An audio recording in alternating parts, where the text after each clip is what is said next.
आप देख रहे हैं नेट्रिक न्यूज, साहस सच कहने का। नमस्कार, आप देख रहे हैं नेट्रिक न्यूज और मैं हूं आपके साथ पद्मा श्री शुभम। क्रिकेट के पिच से राजनीति के मैदान में उतरे नवजोत सिंह सिद्धू अक्सर ही सुर्खियों में बने रहते हैं, कभी पाकिस्तान जाने की वजह से तो कभी देश विरोधी बयान देने की वजह से।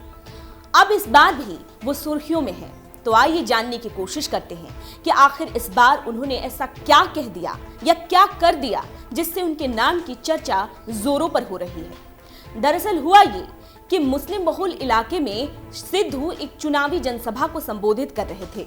वे शुक्रवार को बिहार के किशनगंज में सभा को संबोधित कर रहे थे, तभी उसी वक्त अजान शुरू हो गई।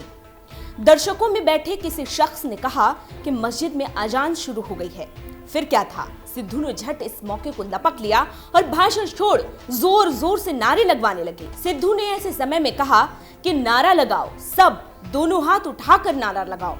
पहले सिखों वाला नारा लगाएंगे, फिर मुसलमानों वाला और फिर हिंदुओं वाला, सब लगाएंगे। देखो जो बोले सो निहाल, अल्लाह अकबर। बोलो भाई, हम सब एक हैं, मेरे भाई एक हैं, तुम मेरे भगवान हो। एक बार हाथ खड़े करके भारत माता की जय कह दो। नारे तक तो ठीक था, उन्होंने तो खुद के वहां से चले जाने की भी बात कह डाली। सिद्धू ने आगे कहा कि फिर हम चलते हैं और तुम नमाज पढ़ने जाओ। भारत माता की जय, भारत माता की जय। अब ध्यान रखना कि तुम बटोगे नहीं, तुम्हारा वोट इकट्ठा रहेगा। अब सिद्धू तुम्हारा धन्यवाद कर रहा है। सिद्धू ने इस मौके पर पीएम नरेंद्र मोदी की सरकार को निशाने पर लिया और मैं भी चौकीदार अभियान पर तीखा हमला बोला। उन्होंने कहा कि सरकार देश में प्रत्येक व्यक्ति को एक चौकीदार बनाने में व्यस्त है, जबकि विकसित देश नए क्षितिज खोज रहे हैं। आपको बता दें कि राहुल गांधी ने मोदी के खिलाफ चौकीदार चोर है नारे को बुलंद किया था, जिसके बाद बीजेपी इसके तोड़ के रूप में मैं भी चौकीदार अभियान लेकर आई।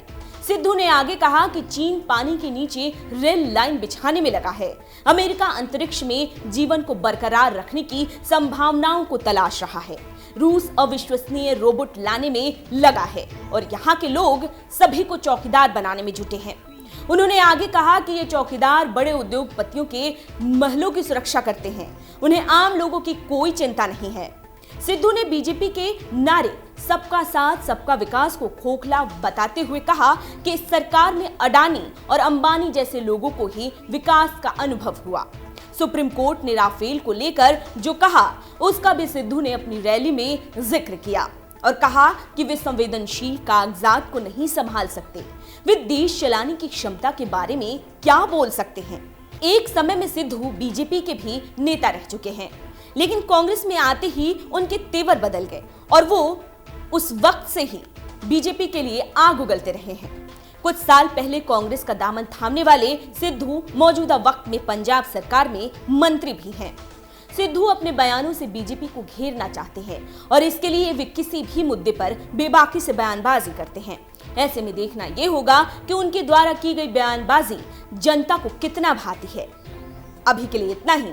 आप देखते रहिए नेट्रिक न्यूज। हमारे साथ जुड़े रहने के लिए हमारे YouTube चैनल को सब्सक्राइब करें, साथ ही बेल आइकन को दबाएं। नेट्रिक न्यूज की खबरें सबसे पहले देखने के लिए।